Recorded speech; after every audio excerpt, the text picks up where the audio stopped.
Olá, seja bem-vindo e bem-vinda ao Missão Educar, o programa onde a estrela principal é educação. E você pode, claro, né, ver a gente aí, acompanhar a gente pelo Facebook, nosso grupo Missão Educar, nossa fanpage Missão Educar, para acompanhar o que a gente vem fazendo, nossas postagens, os anúncios dos programas também, né? E lá no nosso grupo você pode interagir, inclusive. Interaja lá com a gente. Nós temos aí cerca de 500 educadores que atuam lá, postam, comentam, né? Trocam ideias, isso é muito importante. E a partir de agora, então, se você quiser transmitir para a gente alguma coisa, alguma ideia, alguma pergunta e tudo mais, use o nosso e-mail, missãoeducar2012@gmail.com. missãoeducar2012@gmail.com. O nosso programa de hoje vai ser sensacional, com um tema que há muito tempo nós queremos trazer para cá, né? Que é pesquisa. Só faltava a gente achar alguém com alto quilate para poder falar desse assunto, e hoje nós estamos aqui com alguém que pode falar com muita propriedade sobre isso. Bom, o pessoal sempre nos pergunta aí sobre o Dirceu Moreira, e aí o Dirceu Moreira, como é que faz para falar com ele, para encontrá-lo? O Dirceu Moreira, como todo mundo sabe, ele atende escolas, municípios e empresas, né? Workshops, capacitações, palestras, cursos, né? Uma série de coisas que ele faz. É só entrar no site dele lá e você vai ver tudo que ele pode oferecer para você. É o www.dirceumoreira.com.br. E também tem no Facebook, né? Tem lá Dirceu Moreira e tem também Palestrante Dirceu Moreira. E não se esqueça de ver os 16 livros dele. São livros que tem, cada livro tem uma temática, tem uma abrangência, né? E você pode então montar lá o que você precisa, ou então até consultar o Dirceu Moreira para que ele faça alguma coisa customizada para a sua necessidade. E falando nele, ele está aqui com a gente hoje, viu? Tá sim. Bom sempre, professor Dirceu Moreira. Bom sempre, Serrano, e bom sempre para os nossos web internautas. E eu fiquei contente quando você falou da questão da pesquisa, né, que nós trouxemos alguém de quilate para falar desse assunto, porque realmente o Brasil tem muito a conquistar no ramo da tecnologia, da ciência. No ramo da tecnologia, da ciência, tem que procurar bastante, pesquisar muito, porque nós estamos muito defasados em relação a esse tipo de conhecimento. E temos hoje aqui uma pessoa que está à altura disso, mais do que a altura nossa. Talvez esteja um pouco mais alto, a gente vai ter que subir junto com ele para conseguir acompanhar esse assunto. Vamos aproveitar para aprender também. Olha, já está na tela, mas ainda vou aí agradecer a nossos patrocinadores. Depois vamos apresentar nosso convidado hoje como ele merece, né? Então a gente agradece aí a Acerplan, que é o DNA da educação, aquela empresa que cuida da gestão da sua escola, né? Ou então capacita o seu pessoal a fazer essa gestão na parte de RH, de marketing, administrativo, financeiro, enfim, tudo aquilo que está em volta do eixo principal que é a educação. E também nós temos a GB Doyan, que é a arte em criação visual impressa e digital, né? Ela cria e produz arte pura para você poder ter o seu visual de site, impressos, uma série de coisas. A gente até vai explicar para vocês um pouquinho melhor. E agora a gente então vai cumprimentar o nosso convidado de hoje, que é o Dr. Hélio Dias. Como vai, Dr. Hélio Dias? Alô, todos vocês que estão nos ouvindo agora e vão nos ver. Quero agradecer inicialmente ao Serrano pela possibilidade de estar aqui hoje, né? Ao Dirceu também, por essa oportunidade, de poder falar um pouquinho da minha trajetória, em particular dentro da pesquisa, dentro da área da divulgação da ciência, dentro da área da inovação, da tecnologia, e essa seria o meu principal objetivo aqui. Então eu estou muito feliz por estar aqui e espero poder corresponder às expectativas tanto do Dirceu quanto do Serrano. O Museu do Cara, ele vai ter que aumentar o tempo nosso aqui, porque a gente só traz feras aqui que tem aquele currículo. Só que essa folha aqui é o resumo. Eu vou tentar ler alguns pedaços, me perdoe se eu omitir alguma coisa, professor, porque é professor, doutor, é uma série de coisas, então eu vou tentar. Ele é graduado em Física pela USP, né? Lá em 75, já está um bom tempo na estrada aí. Ele fez mestrado em Física Nuclear pela USP também em 77, doutorado em Física Nuclear pela USP em 80, livre docência em física nuclear pela USP de 98 e 88 para cá, experiência em física, principalmente astrofísica nuclear, núcleos exóticos, ensino de ciências e divulgação científica. E na Sociedade Brasileira de Física ele já foi membro do conselho, secretário e vice-presidente da diretoria. Ele foi também membro do conselho do Comitê Assessor de Física e Astronomia do Conselho Nacional de Pesquisas. Olha aí a coisa um pouco mais importante, né? E também membro do Conselho Deliberativo do Parque de Ciência e Tecnologia da USP de 2010 e 2012. Foi diretor da Estação Ciência, que é aquele parque tecnológico que tem ali na Estação da Lapa, né? Onde eu frequentei muito com os meus filhos lá. Ele foi diretor lá da Estação Ciência, que é da USP também, de 2010 a 2012, né? É o coautor do livro Física para Universitários. Foi coordenador geral do Laboratório Didático do curso de graduação semipresencial de licenciatura em Ciências da USP. Foi assessor do gabinete do reitor da USP, coautor do livro Física para Todos, que está em fase de publicação pela editora McGraw-Hill, em 4 volumes. Coautor do livro Laboratório de Ciências para Professores em fase de publicação também, pela editora da USP, EDUSP. Coautor do projeto Engenharia na Prática, com 20 experimentos, a ser lançado no Brasil em março próximo. Atualmente ele é membro do Conselho Superior de Núcleo de Desenvolvimento da Criatividade da Unicamp e pesquisador colaborador no Laboratório de Jornalismo Científico da Unicamp. Professor associado sênior do Instituto de Física da USP. Presidente do Instituto de Valorização da Educação e da Pesquisa no Estado de São Paulo, que é o IVPESP. Pesquisador colaborador da Univesp e jornalista desde junho de 2014. Sócio da empresa Education Online, que deve ser curso de EAD, ele vai falar para a gente daqui a pouco sobre isso. E também é sócio da empresa Arquimedes Brasil. O Arquimedes, né, que foi inovador no tempo dele também. E aí, olha, professor Hélio Dias. Mais alguma coisa, professor? Não, chega. Ainda é jornalista depois disso tudo. Desceu, é com você. Então, professor, humildemente me permita lhe fazer uma pergunta. Se o senhor atuou com toda essa experiência, eu não vou entrar no campo da física, porque eu não entendo de física, mas essa trajetória toda sua de pesquisa da ciência, da tecnologia, o que é que o Brasil tem hoje que a gente pode dizer que nós nos comparamos a alguns países do mundo, do primeiro mundo? O que nós temos em termos de desenvolvimento de tecnologia nesse Brasil?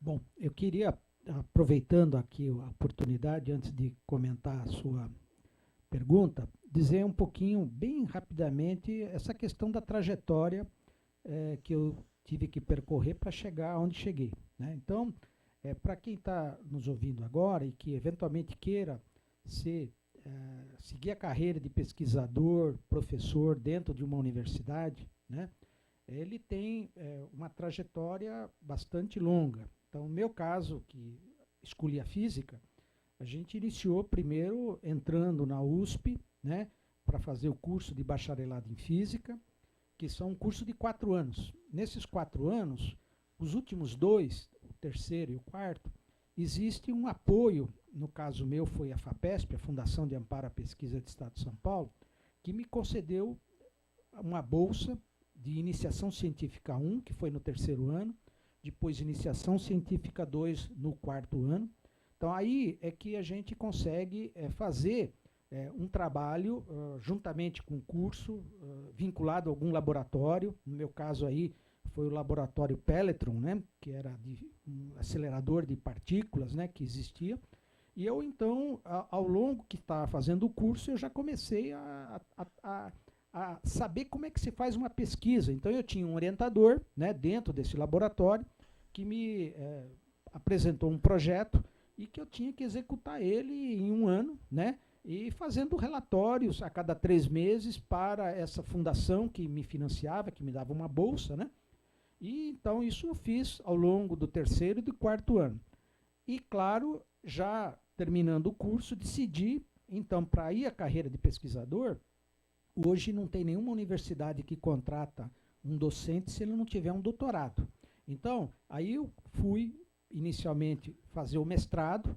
Então, o mestrado significa você fazer vários cursos de pós-graduação, além dos cursos de graduação que você fez, você tem que fazer esses cursos, né? E também desenvolver um plano de trabalho, que é uma pesquisa. Então, você vai ter um orientador, esse orientador te propõe um plano de trabalho. Eu, de novo, fui financiado pela FAPESP e tive uma bolsa de mestrado 1, mestrado 2, que foram 2 anos, né? Para mim, então, desenvolver uma tese. Só que no caso dessa tese, você tem que apresentar ela, né, para uma banca. No caso de mestrado, são 3 professores, um é o seu orientador e mais 2 são pessoas convidadas, né, e que vão durante de 1 a 2 horas. Você tem que fazer uma apresentação para essa banca do trabalho que você fez. Essa banca, então, faz uma série de perguntas e aí te aprova ou não. Uma vez que você passa por essa etapa, você obtém o título de mestre, né? No caso em física, em química, seja lá o que for. Terminado isso, eu decidi então continuar, fazer o doutorado, e aí novamente a FAPESP me deu uma bolsa nessa fundação onde existe ainda. Ela é o grande financiador da pesquisa no estado de São Paulo, porque ela tem uma característica importante, ela recebe 1% do ICMS, é uma lei, então esse dinheiro é repassado religiosamente pelo governo para essa fundação, que aí administra, dando bolsas, dando recursos para projetos e assim por diante. Bom, eu fiz, então, tive a bolsa de pesquisa para doutorado, né, 1 e 2, de novo fiz uma tese, né, agora a tese ela é examinada por 5 membros, né, um que é o orientador e mais 4 convidados, né, e que vão, de novo, analisar. O importante de um doutorado aqui no Brasil é que, necessariamente, é importante que se publique o trabalho, resultado desse trabalho que você fez no doutorado, em alguma revista internacional, né? Então tem que ter um trabalho publicado, né, com árbitro e tudo mais. Então isso eu fiz até chegar no doutorado e depois, em seguida, fui contratado, né, por uma universidade para ir ser professor, lecionar e também para fazer pesquisa. Aí eu vou ter os meus alunos, vou ter as pessoas que eu orientei. No meu caso, orientei cerca de 8 doutorados até hoje, cerca de 10 teses de mestrado, né, que são exatamente a trajetória que eu passei. Então, para vocês que estão nos vendo aí e que queiram seguir a carreira, realmente, após terminar a graduação, vocês têm praticamente mais 5 anos de trabalho entre mestrado e doutorado até chegar a essa possibilidade de ser um pesquisador. Aí sim, você é uma pessoa independente, pode ter seus alunos, pode submeter um projeto de pesquisa. Como o Serrano comentou aqui na conversa, você tem hoje no Brasil 3 agências que financiam. Uma é a FAPESP no estado de São Paulo. Depois, a nível federal, você tem a CAPES, que é a coordenação que dá bolsas, e o CNPq, que é o Conselho Nacional de Pesquisas. Então, essas 3 dão bolsas. Então, a maioria dos pesquisadores, quase todos que existem no Brasil, foram formados graças ao apoio dessas bolsas de estudo. No meu caso, tive iniciação científica 1 e 2, então eu tive no total, foram 2, mais 3, foram praticamente 7 bolsas ao longo de 7 anos até chegar a ser um pesquisador. Então, para quem quer seguir essa trajetória, então lembra que há um trabalho bastante árduo a ser feito. Com relação, então, agora à pesquisa, à pergunta que me foi feita, o Brasil, infelizmente, hoje ainda tem alguns poucos polos, que eu vou citar um, é a Embraer, que é uma coisa que, uma entidade que nos dá orgulho, porque ela na verdade, amparada pelo Centro Tecnológico da Aeronáutica em São José dos Campos, o ITA, né, porque a Embraer começou praticamente lá em São José dos Campos, através do CTA, e a formação de recursos humanos do ITA para essa área foi fundamental para que essa empresa, hoje é um orgulho, né, para o país, a Embraer. Outra, o Embrapa, também que é na área da agricultura, de desenvolvimento, é outro orgulho que o Brasil tem. A Petrobras, apesar de estar completamente, infelizmente, com todo esse problema, porém, ela desenvolveu uma pesquisa de ponta, na verdade, né, com essa questão de procurar petróleo em águas profundas. Então, tem uma tecnologia, mas, como vocês veem, os exemplos a gente talvez conta nos dedos de uma mão só, tá certo? Então, mas comparado com Com lá fora, você diria o quê? Dentro desses 3 exemplos, eles podem competir a nível de igualdade. Ah, bom. Tá certo? Eles têm realmente vamos dizer assim, um caráter universal em termos de trabalho de pesquisa. Eu só queria passar para o nosso teleinternauta uma tradução do significado que o professor falou agora. O Brasil continua sendo um exportador de commodities, de minérios, né, de coisas plantadas, né, de vegetais, comida, né, de frango, de carne, essas coisas. É o que a gente chama de produtos primários, né? E continua sendo um grande importador, importa até celular, né? Importa tanta coisa pequena aí, que tem alta tecnologia, uma tecnologia que não é tão alta assim, mas para nós é alta, não tem escala para poder fabricar aqui. Eu lembro a vocês que o Brasil não tem uma fábrica sequer de carro nacional. Não, o único que tinha, acabaram. Durou pouco, né? E não tem, nós não temos fabricantes de renome mundial, a não ser a Embraer. Então, quando você ouve falar de Samsung, de LG, etc., de Nissan, o que você lembra? Você lembra da Coreia. E o professor sabe, o professor de Simoneiro também sabe, que nos anos 60, a Coreia do Sul, né, e o Brasil estavam no mesmo patamar de desenvolvimento. Só que a Coreia investiu maciçamente em educação. É um país muito menor que o Brasil, né? Tem muito menos gente do Brasil, só que exporta muito mais que o Brasil, e não é só a quantidade. Tudo que ela exporta tem um grande valor agregado. E nós exportamos um grande volume de coisas que não tem valor, porque é soja, né? É laranja, é café, é boi, frango. Não é isso, professor? Exatamente. Inclusive, vou dar um exemplo do nióbio, né? O nióbio, para quem está nos acompanhando, o Brasil é o maior detentor de reservas de nióbio do mundo, né? O segundo é o Canadá. 2%. E hoje vocês sabem que a gente simplesmente vende o minério bruto, né? E é um minério de alto poder tecnológico, que ele poderia ser, como o Serrano comentou, ser eventualmente aqui beneficiado antes de ser jogado para o exterior. E ao contrário, a gente manda a matéria bruta e depois compra esse mesmo material beneficiado por 5, 6 vezes mais caro. O próprio exemplo do café que ele falou, né, que o Brasil exporta o café e a Suíça, né, ela fez todo aquele trabalho e a gente compra, né, as cápsulas aqui, cápsulas, tá certo? Nestlé, né? Que é outra coisa que o Brasil já podia ter feito, né? Então, é triste, mas a situação é, infelizmente, muito preocupante, entendeu? Porque o próprio exemplo da Coreia, que o Serrano acabou de falar, né? A China, por exemplo, também é outro exemplo, que apesar de ser um país socialista, ele é um país que tem a cabeça no lugar e sabe que se ele não investir na educação, ele não vai para lugar nenhum. E hoje é isso que está acontecendo. Professor Hélio, nós estamos fazendo o seguinte, talvez possa ser amenizar a crítica. O Brasil, pelo menos, está fomentando o desenvolvimento tecnológico lá fora, na medida em que ele manda a matéria-prima daqui para lá para os caras fazerem. Ou seja, vocês não estão afim de fazer isso aqui. Claro, isso não serve para... Mas é isso exatamente, porque tudo que vai, volta para nós. Não é só o café. Em todos os exemplos, você citou o nióbio aí, que acho que é 2% só, o resto da produção é no Brasil. Então, pelo menos estamos mandando para eles desenvolverem, ter a possibilidade de desenvolver a tecnologia. Agora, não pode continuar o tempo todo nesse ritmo, né? Então, você sabe por quê, senhores professores? Né?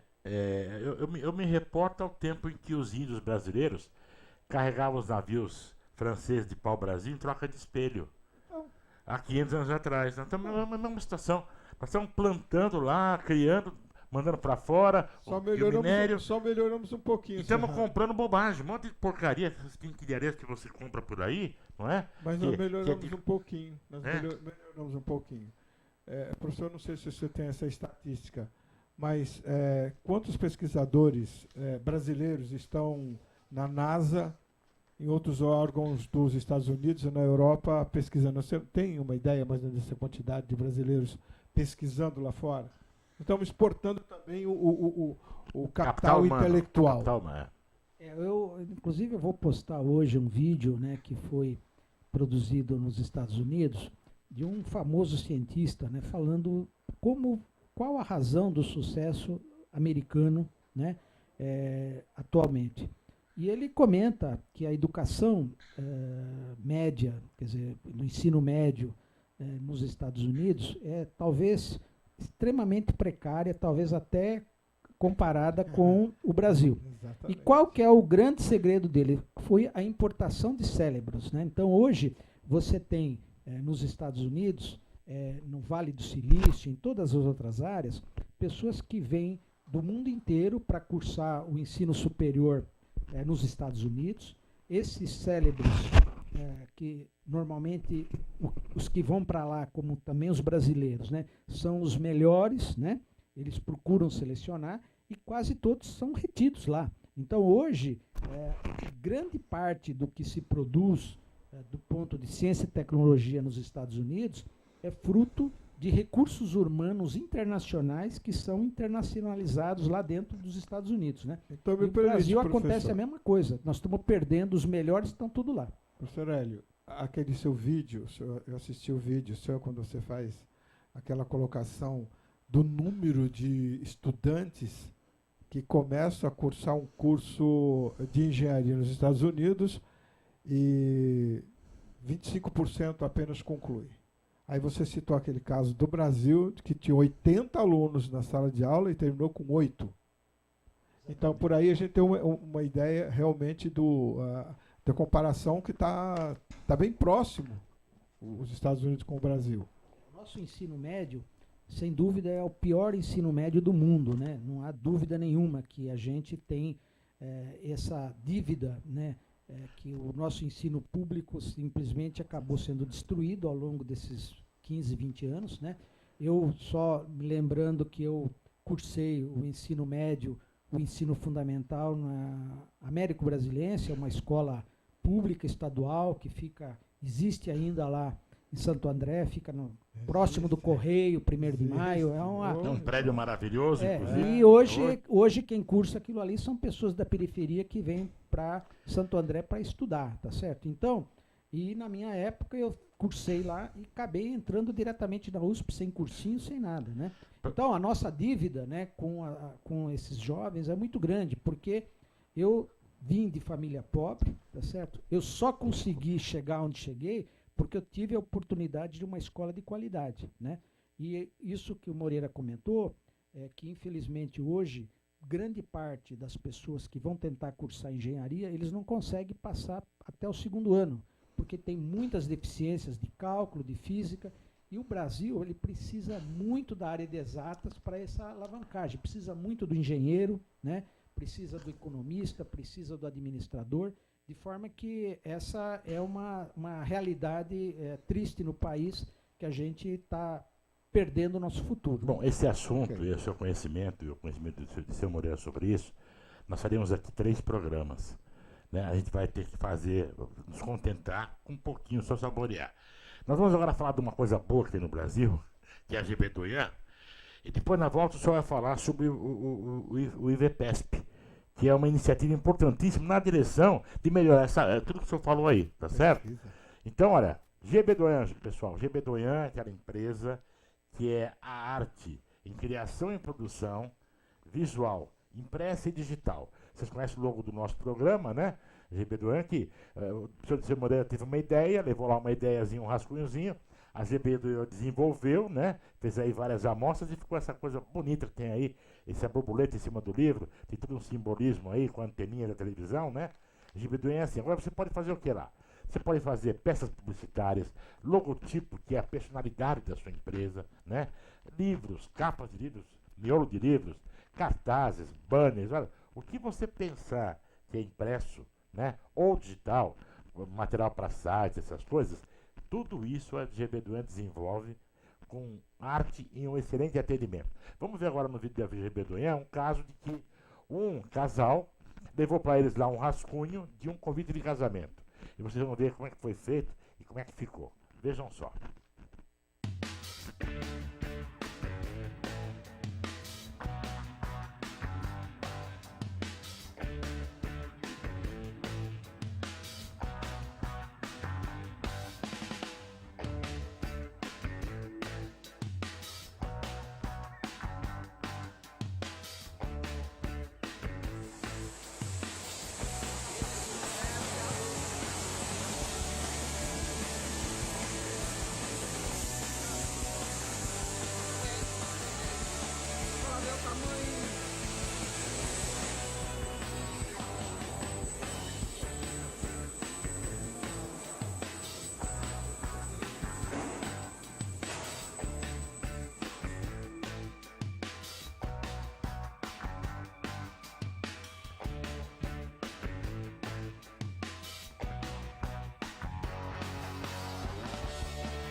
Viram só? É assim que acontece. Todos os clientes da GB Doyan ficam felizes para sempre, porque é qualidade em arte e é atendimento. Veja lá no site gbdoyan.com.br e também no Facebook. Você vai lá, entra, vai conhecer e vai ficar muito, muito satisfeito, muito feliz. Eu voltando aqui a nossa conversa, né? Eu perguntava para o professor Dias sobre o Instituto, né? Que é muito importante haver uma iniciativa que jogue, que leve o pessoal para a área de pesquisa, né? Porque a gente não pesquisa nada. A pesquisa aqui é copiou a coluna, professor. Não é? Copiou a coluna no Google só, né? Para pesquisar mesmo, não. Então você pode nos falar um pouco sobre o Instituto, professor? Assim, então, o que a gente que está na universidade, eu estou já quase 40 anos na USP, né, como docente, e o que nós decidimos? A gente, num certo momento, achamos que nós tínhamos que se unir, se juntar, para ter formas melhores de a gente poder ser ouvido e tentar priorizar aqueles assuntos que a gente acha importante colocar na agenda do país, que é a educação, que é a inovação, que é a tecnologia, né?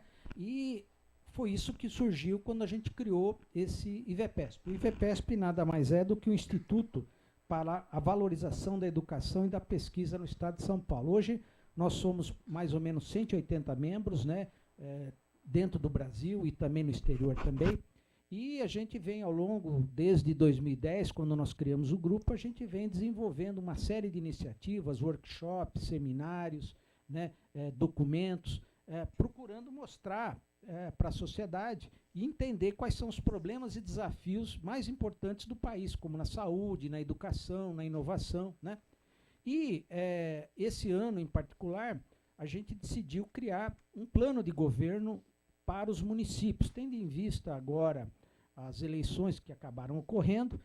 A maioria dos candidatos, seja vereador, seja prefeito, normalmente o plano de governo é feito por marqueteiro, né? Esse marqueteiro ele vai procurar ver o que a população quer ouvir e não aquilo que é possível ser feito com os recursos que o município possui, né? E o que ele tem equipe, porque quem hoje monta uma empresa sabe que não adianta só ter dinheiro, você precisa ter uma equipe competente para executar isso, né? Então, no caso da maioria dos municípios, ele não tem nem dinheiro e nem uma equipe competente para poder desenvolver esses planos, né?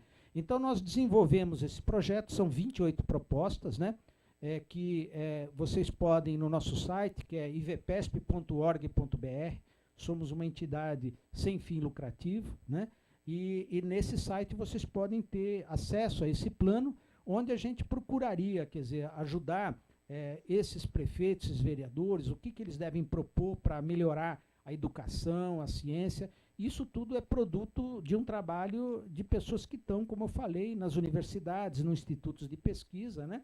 E a gente teve uma grata surpresa que está tendo uma repercussão muito positiva, né? Já existem algumas prefeituras que vão adotar parte das nossas propostas, né? E isso nos deixa contente, porque eu acho que a função do pesquisador, né, que está na universidade, que desenvolve a pesquisa, é realmente procurar dar essa contribuição, né, e não deixar essa pesquisa na prateleira da biblioteca, mas trazer ele para a sociedade para que ela possa ser executada. Eu queria... Não é só São Paulo, não, é o Brasil todo. Isso, é para municípios IPESP, brasileiros, né? E nosso grupo tem gente no Brasil inteiro, inclusive fora. Temos gente em Portugal, nos Estados Unidos. E eu queria só citar uma frase que diz o seguinte, ó: a ciência está destinada a desempenhar um papel cada vez mais preponderante na produção industrial. E as nações que deixarem de entender essa lição hão, inevitavelmente, de ser relegada à posição de nações escravas, cortadoras de lenha, carregadoras de água para os povos mais esclarecidos. Isso foi dito por um prêmio Nobel de Química, que é o Ernest Rutherford, né? E que é atual. E é isso que, se a gente rapidamente não mudar essa trajetória do Brasil, a gente vai ser realmente nações escravas, como o Serrano já comentou, né? A gente só é um exportador de matéria-prima bruta, tá certo? E simplesmente pagando o tempo. Então, isso tem que se reverter com o quê? Com educação. Aliás, nós temos um pesquisador aqui chamado Liceu Moreira, que ele percorre o Brasil pesquisando em loco, em campo, o que acontece na educação brasileira. E ele tem nos trazido aí alguns exemplos impressionantes, de municípios pequenininhos, né, professor? De gente que faz coisa seríssima e que usa a criatividade para avançar, para fazer, para produzir cabeças, né? Dessas que eu estava falando, viu, professor? Mas esse instituto aí, ele realmente merece muito prestígio. Acho que todos os professores devem conhecê-lo, né?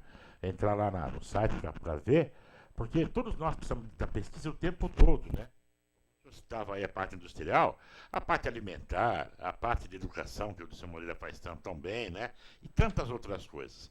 Mas, professor, eu queria saber do senhor o seguinte: o que o senhor acha que os professores de fundamental e de ensino médio podem fazer para, digamos, induzir os seus alunos a entenderem que a pesquisa é importante e exercitar a pesquisa?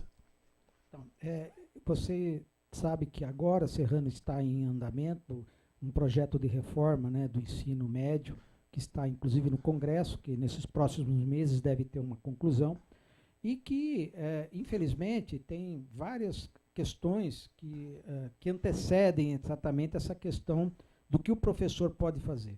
Então, uma das coisas é realmente o nosso currículo, ele está totalmente fora, né, de uma realidade atual, né, e essa reforma, apesar dela ter sido feita por medida provisória, é uma coisa que é necessária que seja feita, urgente essa mudança, né, porque o aluno, ele acaba, nós falamos aqui da evasão que ocorre no ensino universitário. A evasão no ensino médio é tremenda. Pessoas não conseguem concluir o ensino médio no Brasil. E grande parte disso tem a ver, primeiro, professores mal formados. Segundo, um currículo completamente obsoleto, né? E que isso faz com que o aluno ele acaba não entendendo bem o que ele está fazendo naquela escola, ele não consegue achar o lugar dele. Então eu acho que esse processo que está em curso dessas mudanças, eu acho que são muito importantes, né? A questão da introdução do ensino virtual também, que é outra coisa que a gente hoje não tem infraestrutura. Outro problema seríssimo que tem a ver com a motivação, Serrano, é a questão de não ter recursos de laboratório nas escolas. Vocês não acham em nenhuma escola, seja privada, seja pública, laboratórios, por exemplo, de ciências, onde o aluno pode ir lá para montar alguma coisa, para ver uma demonstração. Então é um curso estritamente teórico, e aí o aluno ele não consegue entender o que ele está fazendo. Então por que tem essa dificuldade imensa em cálculo, em matemática, né? Porque a aula ela não está sendo dada da forma que precisava, que é usando recursos, né? Eu estava conversando com o Moreira há pouco aqui, aquela pirâmide do conhecimento, né? Então, essa aula expositiva que a gente usa tradicionalmente, ela tem um aproveitamento de 5% só na retenção do conteúdo que é dado numa aula tradicional, que é o professor no quadro negro, o aluno tomando nota e ouvindo, né? Então, a forma que tem maior performance, né, é aprender fazendo, ou seja, você pega um caso real da vida real, explica para o aluno o que está acontecendo, e aí você introduz os conteúdos, ou de física, ou de cálculo, seja lá do que for, na medida da explicação do fenômeno que ele está vendo. Então, isso depende de ter recursos de laboratório, que é, infelizmente, uma carência muito grande. Então, hoje, por exemplo, você comentou que você com seus filhos, Serrano, você ia na Estação Ciência da USP. Sim. Lá é um espaço em que você tem uma série de fenômenos que são mostrados, um terremoto, um tsunami, como é que funciona alguma coisa das leis da matemática. Então, o aluno sai de lá maravilhado, mas aquilo é um só, né, para uma imensidão de necessidade de escolas públicas e tal. Então, no nosso plano de governo municipal, é a criação de centros de divulgação científica em todos os municípios. Uma coisa como aqui em Santo André nós temos Sabina. Que infelizmente está também muito arrasado, né? Que eu acho que espero que agora haja uma mudança, né? Mas é um espaço fantástico, Sabina, que pode ter um papel muito importante nisso que você falou, Serrano, de fazer com que os alunos consigam se motivar pela ciência, pela tecnologia. Lá perto da minha casa, onde eu moro, tem um parque chamado Parque Escola. O Parque Escola está simplesmente detonado. onde as crianças poderiam ser um espaço aproveitável. Então eu falei assim, por que não construir 2 ou 3 escolas aqui dentro? A criança teria aula de botânica ao vivo. Saiu um parque maravilhoso, muito bem estruturado, mas está abandonado, totalmente abandonado. Agora, professor, quando o senhor falou assim, que esse ritmo, por que os nossos alunos, por que tem uma evasão tão grande no ensino médio, no ensino fundamental, não, mas no ensino médio que o pessoal se debanda? Porque ele começa a ver uma coisa, teoria, é 5%, e não existe nem sequer discussão em grupo, quando você falou de discussão em grupo, o aluno tem a capacidade de absorver 50% para depois ir para a prática. Nem discussão, vamos fazer uma discussão em grupo aqui. Não, tem discussão em grupo assim. Vamos fazer trabalhos individuais, não. Trabalho em grupo, mas cada um faz o trabalho em casa e não se reúne novamente. Então o aluno desiste disso, ele não está vendo. É tal negócio, eu falei para você. O aluno sabe. Ele sai de lá do ensino médio sabendo tudo de quase nada ou nada de quase tudo. Ele não, se ele for fazer uma entrevista, o cara perguntar para ele o que você sabe fazer, ele não sabe fazer nada. Quer dizer, aí se torna inviável o ensino, que eu comentei aqui no outro programa com o Maldonado, que São Paulo desenvolveu no governo do Alckmin um verdadeiro processo desse de aprender fazendo, mas não sei, parece que não levaram em conta, o Alckmin não sabe fazer um marketing ou qualquer coisa nesse sentido, porque nós sabemos as ETECs, pô. As ETECs estão ali para provar que funcionam. Tem laboratório, tem série de coisas, não tem aquele laboratório como nós pretendíamos que tivesse, mas tem. E esse modelo não foi nem sequer absorvido pela escola pública, que não tem absolutamente nada. Você falou que não tem laboratório, não tem nada. Agora eu vou dizer uma coisa para você. Eu viajei pelo Nordeste, para muitas cidades aí, e de vez em quando te conto umas coisas muito interessantes, viu?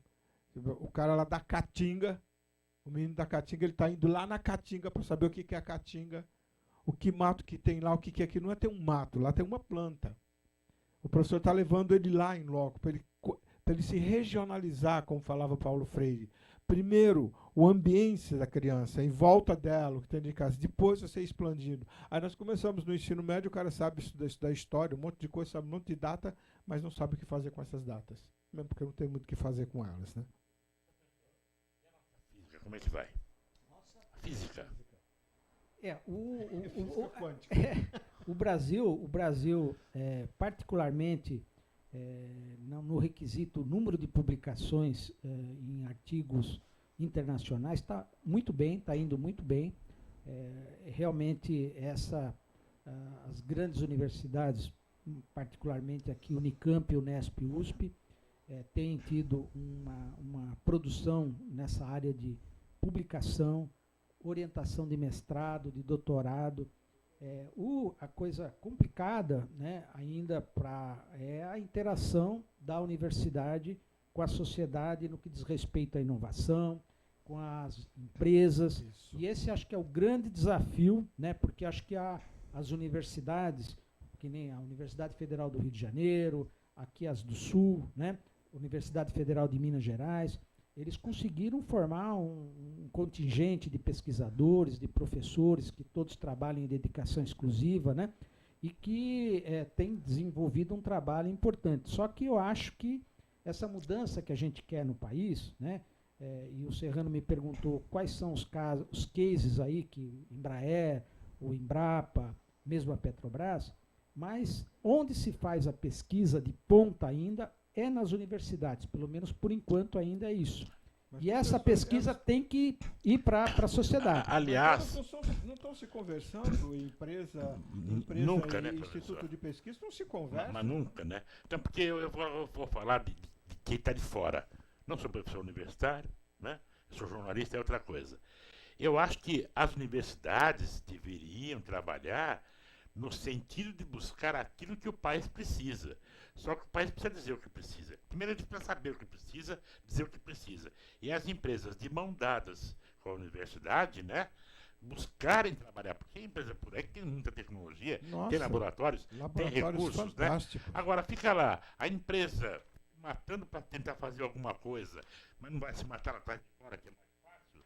E a universidade, muitas vezes, investindo muito tempo, recursos e inteligência para desenvolver coisas que não estão sintonizadas com a nossa realidade, né, professor? Serrano, eles fazem o seguinte, uma região lá do Nordeste produtora de coco, eu deveria levar para lá o quê? A administração de empresa, advocacia, pedagogia. Quer dizer, não se conversa, não há um diálogo entre a empresa e a empresa e os institutos de pesquisa.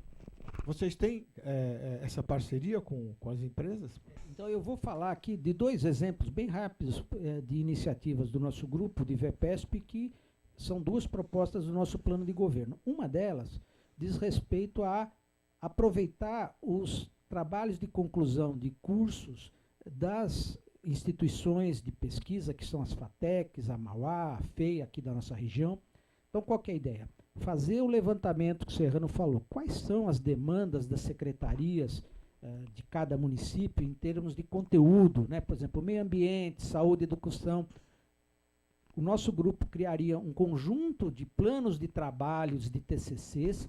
A gente iria fazer o encaminhamento para essas FATECs, para que grande parte, ou uma boa parte desses trabalhos, né, de TCCs, fossem feitos em função de demandas de necessidade da sociedade. Em vez desse TCC, às vezes ele ficar na prateleira da biblioteca, é uma pequena tese, na verdade, um TCC, né? E esse trabalho poderia ser depois vir aplicado diretamente no município. Esse é um projeto. O outro é o projeto do que a gente chama Movimento Maker, né? Esse Movimento Maker é uma coisa que está disseminado hoje no mundo inteiro. No Brasil, agora o Instituto de Engenharia aqui de São Paulo, ele criou um espaço e tem uma pessoa do nosso grupo que desenvolveu esse projeto. Qual que é a ideia? Você fazer uma parceria, por exemplo, com empresas, ter um espaço que a prefeitura pode ceder. Lá você, por exemplo, impressora 3D. Então tem uma pessoa que gostaria de poder, por exemplo, desenvolver um protótipo usando uma impressora 3D. Só que não tem dinheiro para comprar essa impressora, então ele vai ter um espaço em algum local que essa pessoa que tem uma ideia pode ir nesse local, implementar a ideia, e aí, uma vez que ela se torne possível, ele pode ser eventualmente um empreendedor. Então, isso o município, a gente pode estar fazendo, e a universidade pode ajudar tanto nessa questão dos TCCs, como também na questão, por exemplo, desse projeto de tornar a realidade uma ideia. Então, professor, olha, eu creio que nós passamos aqui um pequeno recado, né? Tivemos a felicidade de poder passar esse recado. O Brasil só vai ser o país que ele pode ser, o potencial que ele tem, se nós nos dedicarmos à pesquisa. Nós quem? Todos, né? Sociedade, universidades, governo, as empresas de modo geral, tudo que é tipo de segmento, né? E eu passo a palavra para o professor Moreira para dar um relato final sobre esse assunto todo, depois devolvo ao senhor para um fechamento, uma mensagem final, e certamente nós vamos ter que voltar a esse tema para aprofundar, porque o tema é muito rico, e o senhor tem um amplo conhecimento internacional sobre isso, né? Mas nós já demos uma pitadinha. Começamos. A gente vai continuar depois a falar mais de pesquisa. Eu gostaria de dar uma resumida da seguinte maneira. Hoje, professor, nós estamos vivendo essa situação toda em relação à pesquisa no Brasil, e essa deficiência, 60% dos universitários têm analfabetismo funcional. Não sabe ler um texto, não sabe ler, não sabe interpretar. Isso é ruim, muito. O cara vai fazer uma pesquisa que jeito ele não consegue nem interpretar o que tem no livro.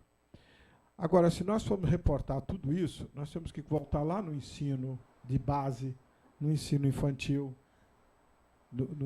nas bases, e dizer, se ali não começa bem, me desculpe, o telhado, não adianta fazer um telhado bonito. Você não vai conseguir fazer um telhado bonito, não vai conseguir fazer nada, porque a base começa lá. Nós estamos discutindo hoje aqui uma situação de uma defasagem que começa lá no ensino. E se a criança vai crescendo, pequena, né? A criança não Ele aprende vai crescendo. fazendo. Ela vai crescendo, Ela vai crescendo viciada. Né? Ela não aprende fazendo também. E a criança, ela gosta de fazer, o tempo todo ela quer fazer as coisas, o tempo todo ela quer pegar, quer experimentar. E nós tiramos dela experimentar, jogamos ela numa sala dela, ficar aqui, pera, os 5% que o senhor falou. É esse o recado que eu gostaria de deixar. Doutor Hélio, suas considerações, por favor. Bom, eu queria novamente agradecer a oportunidade de poder estar hoje aqui falando um pouco, né, de uma das coisas que eu aprecio muito, né, que é a ciência, que é a educação, e dizer que eu acho que a saída para esse beco que nós estamos é se unir, né, como o Serrano falou, né. Eu acho que assim, a gente não pode ficar achando que a solução vai vir do governo, que ela não virá, né, até porque vocês estão vendo como que nós estamos. Então a sociedade ela tem que se unir, né, nosso grupo e outros todos, né, tem que ter volume, nós precisamos ter densidade para poder fazer essa derivada, né, que é uma coisa da matemática, ela inverter, porque ela está, da forma como está indo, as coisas, como o Serrano colocou, nós vamos ser uma nação escrava. Então, nós precisamos mudar, e a mudança tem que ocorrer com a união de todos os segmentos, né, para poder fazer essas prioridades serem, na verdade, voltar a ser ao que era no passado. Então, enquanto o senhor falava aí, doutor Hélio, a gente estava colocando no nosso Facebook, tá? Com a sua licença, para quem quiser conhecer o trabalho, e aí chega também no IVEPESP através disso e tudo mais, né? E nós vamos fechar esse programa aqui com uma homenagem ao senhor e a todos os pesquisadores, todos os homens da ciência, da universidade, que dedicam décadas da sua vida a esse trabalho, né, professor Luciano Moreira? Sim. Vamos lá, então. Aquela frase lá, professor. Tá ali, ó. O homem não é sábio porque sabe, é sábio porque ama. Quando o homem conseguir aproximar o cérebro do coração, aí ele vai aprender o que é pensar com o coração e sentir com o cérebro. Parabéns pelo seu trabalho. Então, gente, olha, agradecemos demais a presença do Dr. Hélio aqui, de seu Moreira. E olha, nós esperamos vocês, né, como sempre, nos prestigiando aí, na próxima segunda-feira, às 18 horas, aqui no Missão Educar. E não se esqueça, nós temos nosso e-mail para você mandar o que você quiser para a gente, vídeos, fotografias, opinião, que é a Missão Educar 2012@gmail.com, e também temos no Facebook nossa linha lá, o fanpage, e também temos o nosso grupo Missão Educar, ok? Muito obrigado pela sua presença com a gente aqui, e até a próxima segunda-feira, se Deus quiser. Um abraço.